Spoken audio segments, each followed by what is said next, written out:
સુરતના મોટા વરાછામાં આવેલા સવજી કોરાટ બ્રિજ પર કલરકામ કરી રહેલો યુવક બેલેન્સ ગુમાવતા તાપી નદીમાં ખાબક્યો।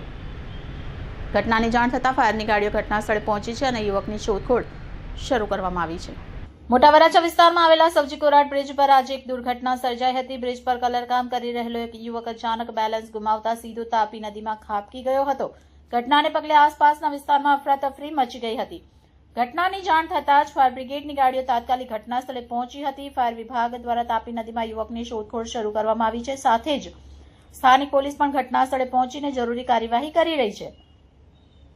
પ્રાથમિક માહિતી મુજબ યુવક બ્રિજ પર નિયમિત રીતે ચાલી રહેલા કલરકામમાં સંકળાયેલો હતો। કામ દરમિયાન યોગ્ય સુરક્ષા વ્યવસ્થા ન હોવાને કારણે આ દુર્ઘટના બની હોવાની શક્યતા વ્યક્ત કરવામાં આવી રહી છે। જોકે ઘટનાના ચોક્કસ કારણોની તપાસ પોલીસ દ્વારા કરવામાં આવી રહી છે। આ ઘટનાને લઈ સ્થાનિક લોકોમાં ચિંતા વ્યાપી ગઈ છે, જ્યારે તંત્ર દ્વારા બચાવ કામગીરી ઝડપી ગતિએ ચાલુ રાખવામાં આવી છે। યુવક વિશે વધુ વિગતો અને બચાવ કામગીરીના પરિણામ અંગે રાહ જોવામાં આવી રહી છે।